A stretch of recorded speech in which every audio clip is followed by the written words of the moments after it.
दोस्तों प्रणाम। एक बार फिर से कवि संतोष चैनल पर आप सभी देशवासियों का हार्दिक स्वागत, वंदन।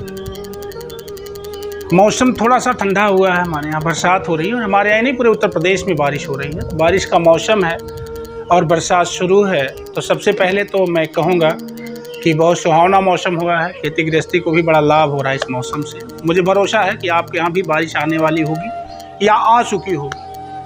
ऐसे में आप लोग पहली बरसात है तो अपना ख्याल करिएगा। और इस बारिश में एक मामला बड़ा ट्रेंड में है इस समय, आइए उसी पर चर्चा करते हैं। बस जैसा कि थंबनेल आप लोगों ने देखा होगा कि सरकारी व्यवस्था में छेद या राम मंदिर में बरसात हुई है। और अयोध्या से जो खबर पूरी दुनिया में वायरल हो रही है, जो न्यूज़ निकल करके अयोध्या से आ रही है, वो बहुत दुखद न्यूज़ है।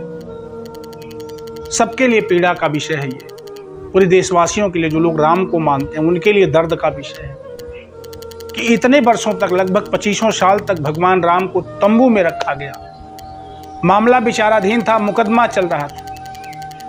14 साल तक भगवान राम वनवासी रहे और किसी तरह से अगर फाइनल हुआ भी तो आपाधापी में मंदिर का निर्माण 900 करोड़ रुपए लगा करके किया गया। एक भव्य मंदिर बनाया गया जिसकी चर्चा पूरे देश में नहीं विदेशों में हुई। लेकिन चुनाव के मद्देनजर 2024 का चुनाव सामने है, इसलिए मंदिर बनाने में इतनी जल्दबाजी की गई कि आज पहली बारिश को भी मंदिर झेल नहीं पाया और टपकने लग गया। ऐसे में तो देख रहे हैं कुछ लोग मजाकिया वीडियो बना रहे हैं और अपनी टूटी हुई झोपड़ी लगा करके कहते हैं कि जब राम मंदिर टपक रहा है तो मेरी मड़ैया चू रही तो क्या बुरा है। जब भगवान राम भीग रहे हैं तो हम भीग रहे हैं तो क्या बुरा है। एक जिक्र होना बहुत जरूरी है। और मैं जानता हूं कि जब मैं ऐसी किसी चर्चा की बात अपने चैनल से करता हूं तो मेरे दोस्त जो मेरे साथ जुड़े हैं या जो लोग मुझसे नया सुनते हैं, उन लोगों के समझ में तुरंत पक्ष और विपक्ष आता है। लोग सोचते हैं कि ये भाजपा के विरोधी हो सकते हैं, ये मोदी के विरोधी हैं, ये देशद्रोही या देश विरोधी हैं, या अपने आप को पत्रकारिता के इस कैटेगरी में ले जाना चाहते हैं जिस कैटेगरी में लोग विपक्ष के पत्रकार बन के जी रहे हैं या पक्ष के पत्रकार बन के जी रहे हैं। ऐसा कुछ नहीं है। मैं सिर्फ और सिर्फ ये चर्चा इसलिए करना चाहता हूं कि उस राम मंदिर में चंदे का पैसा है, पूरे देश का पैसा है, कुछ विदेशी संस्थाओं का पैसा लगा हुआ है, यानी जनता का पैसा लगा है। ऐसे में इतनी रकम लगा करके इतनी जल्दी से राम मंदिर का निर्माण हुआ है, वास्तव में ये तारीफ़े काबिल है, सराहनीय है। लेकिन उस ठेकेदार को तो कैश करना चाहिए, उस ठेकेदार को पकड़ना चाहिए, उस संस्था को पकड़ना चाहिए जिसने राम मंदिर का ठेका ले रखा था। जो भ्रष्टता राम मंदिर के निर्माण में दिखाई गई है वो वास्तव में दुखद है कि पानी बरस गया और मंदिर टपकने लगा। इसलिए ये चर्चा होनी जरूरी है कि उस पे देश का सबसे बड़ा पैसा खर्चा हुआ है। मंदिर के नाम पर, मंदिर बनाने के नाम पर सबसे बड़ी रकम लगाई गई। 2023-24 में उतनी लागत का मंदिर कहीं नहीं बना है पूरे भारत में। तो ऐसे में अब वो सही तो यह है कि वो भारतीय जनता पार्टी के राजनीति का हब केंद्र है, धुर्रा है समझिए, जहां से बीजेपी की राजनीति घूमती है पूरे देश में। ऐसे में राम मंदिर का टपकने लग जाना कहीं ना कहीं से एक सवाल का विषय, एक बड़ा सवाल है। और इसमें आपका क्या मत है? क्या ये सही हो रहा है जो हो रहा है भगवान के साथ? बहुत सोचने का विषय है। और ये बहुत जो भी ठेकेदारी प्रथा हमारे देश में है, तमाम मैं देखता हूँ कि तमाम सरकारी कामों को ठेकेदार को हैंडल कर दिया जाता है, दे दिया जाता है, संस्थाओं को दे दिया जाता है। और लोग कहते हैं, अब तो लोग चिल्ला करके, नितिन गडकरी साहब कह रहे थे कि सड़कों का निर्माण बने, पूरे देश में सड़कों का जाल बिछाया। कोई ठेकेदार ये नहीं कह सकता कि मंत्री जी ने पैसा लिया, यानी कमीशन लिया।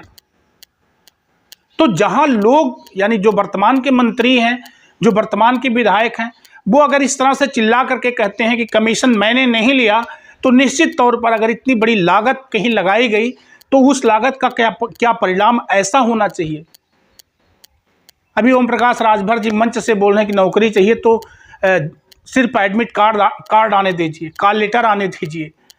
मैं डंके की चोट से भर्तियां करवाऊंगा, उनके मंत्री बेदीराम जी कह रहे हैं, और उन्होंने बेदीराम पर भरोसा जताते हुए ये बातें चिल्ला करके कही। तो ये भ्रष्टता जो है ये भ्रष्टाचार जो है, मैं तो कहूंगा कि ठेकेदार से बढ़ करके विभाग भी भ्रष्ट है। और ये सिर्फ इस काल में ही नहीं, पहले के काल से भी जब हम इसके पीछे जाते हैं, इसके पूर्व में जाते हैं और सरकारों की तुलना करते हैं, तो ऐसा नहीं कि वहां गड़बड़ी नहीं थी, वहां भी गड़बड़ियां हैं। और मुझे प्रोफेसर लक्ष्मण साहब कहते हैं, ये प्रोफेसर लक्ष्मण यादव जी ने कहा था कि एक बार जंगल में जब आग लगी तो एक टिटहरी जो है वो तालाब से पानी निकाल करके लाती थी और उस जंगल में ले जाके डालती थी। सारे जंगल के जो जीव जंतु थे, जो बाहर थे, जंगल के बाहर थे, वो लोग हंस रहे थे उस पर कि तू जंगल का आग बुझा पाएगी। लेकिन उसने एक बहुत मार्मिक बात कही थी कि जब कभी जंगल में आग लगने की कहानी लिखी जाएगी, इतिहास लिखा जाएगा, तो आप लोगों का मुझसे दूर होकर के, यानी जंगल की आग से बाहर निकल करके हंसने की बात आएगी और बुझाने में मेरा नाम आएगा। मैं बहुत बड़ा पत्रकार तो नहीं हूँ, लेकिन मैं जानता हूँ कि जो खामी है, जो गड़बड़ी है, जो देश की व्यवस्था में डैमेजता है, जितनी मुझे जानकारी, इसकी चर्चा होनी जरूरी है। आप लोगों से अगर हम इसकी बात नहीं करेंगे, आप लोगों के सामने ये बात नहीं रखी जाएगी, आप लोगों की संज्ञान में रख करके आप लोगों का विचार अगर हम नहीं लेंगे, तो हम आगे कैसे कुछ बड़ा कर पाएंगे। अगर ये बात मैं बता रहा हूं तो मुझे ऐसा लग रहा है, इसलिए मैं कह रहा हूं कि जो राम मंदिर के निर्माण में पैसा लगाया गया, इतनी बड़ी रकम लगाने के बाद अगर ये परिणाम आ रहा है, वहां का स्टेशन टपक रहा है, वहां का राम मंदिर टपक रहा है, अगर दिल्ली का स्टेशन टपक रहा है, कोई बड़ा काम जहां किया जा रहा है जो सरकारी महकमे के लोग करवा रहे हैं, ठेकेदारों के थ्रू करवा रहे हैं, अगर इस तरह से ये समस्या आ रही है तो इसकी जांच होनी चाहिए, चाहे जो सरकार हो, चाहे जिसकी सरकार हो। ऐसे में कुछ साथी बोलते हैं कि निष्पक्षता से अपनी बात रखनी चाहिए, निष्पक्ष हो करके काम करिए। हम कहते हैं कि जब हम सवाल किससे करेंगे, अगर हम जनता हैं, हम देशवासी हैं और हमने किसी सरकार का चयन किया है, हमारे सामने कोई समस्या दिखती है या हमारी पब्लिक के बीच में कोई समस्या है, तो इसकी चर्चा अगर हम सरकार से नहीं करेंगे तो क्या विपक्ष से बात करने जाएंगे। पर ये एक सोचने का विषय है। और इतने दिनों के बाद अगर इतना बढ़िया, इतना भव्य मंदिर बना है, जिस मंदिर के दम पर निश्चित तौर पर भारत का स्वाभिमान ऊंचा हुआ है दुनिया में, अगर उस मंदिर के भीतर की व्यवस्था बाहर निकल करके फिर इस तरह से जा रही है, तो कहीं ना कहीं से विभाग में बहुत बड़ा छेद है। मंदिर में जो छेद है वो तो है ही सही, लेकिन विभागीय छेद को मुना जाए, पहले उस विभागीय छेद को तोप दिया जाए, बंद किया जाए, उसको बंद करने की जरूरत है जो विभाग में लीक है, और यही वजह कि मंदिर में लीक हो गया। अब ये बात किसी को नागवार लग जाए कि संतोष जी ने ऐसे कहा, नहीं, बिल्कुल मैं सच कह रहा हूं। और जब भी बहुत बारीकी से इसकी जांच करी जाती है तो निश्चित तौर पर कोई ना कोई दोषी मिलता है। और मंच से भी देखिए, अभी ओम प्रकाश राजभर जी एक बहुत बड़ी बात बोल गए हैं। इन्हें तो अभी दूसरा कोई होता तो बुलडोजर दौड़ने लगता, इन्हें बाहर निकाल दिया जाता, इनके साथ कार्रवाई की जाती, लेकिन उन्होंने स्पष्ट रूप से कहा कि आपको नौकरी चाहिए तो आप एडमिट कार्ड लेकर के मेरे पास आइए, बस। नौकरी बेदीराम जी के थ्रू, जो उनके विधायक हैं गाजीपुर से, उनके थ्रू नौकरी आपको दिलवाएंगे, और हर साल दिलवा रहे हैं। 150 लोगों को, 200-500 लोगों को हर साल नौकरी दे रहे हैं। इस तरह से अगर कोई मंत्री दावा कर रहा है, कोई विधायक, किसी सरकार का विधायक दावा कर रहा है, तो निश्चित तौर पर जो मेहनत से पढ़ने वाले बच्चे हैं, जो गरीब बच्चे हैं, जिनके पास पैसा नहीं है, उनके भविष्य के साथ कितना बड़ा खिलवाड़ किया जा रहा है।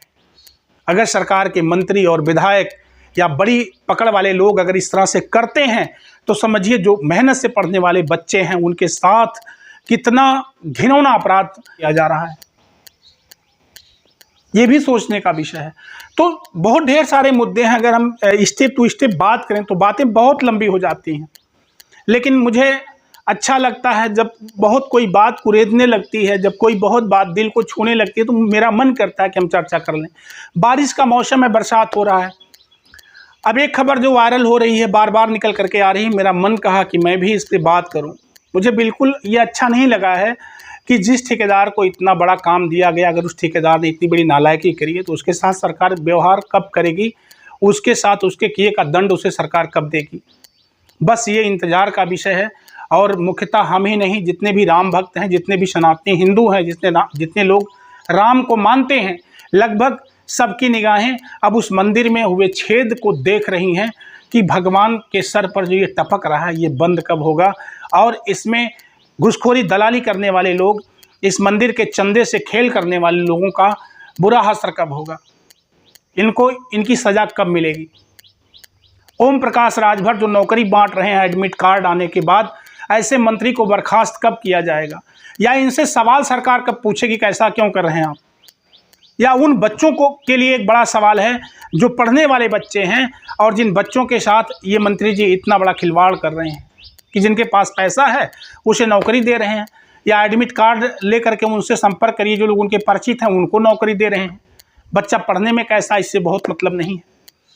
तो कहीं ना कहीं से ये जो छोटी छोटी गड़बड़ियां नहीं, ये बहुत बड़ी गड़बड़ी है। ये जो बड़ी बड़ी गड़बड़ियां दिखाई पड़ रही हैं सरकार में, यहाँ भी योगी सरकार का ध्यान जाना चाहिए, यहाँ भी उन्हें सोचना चाहिए।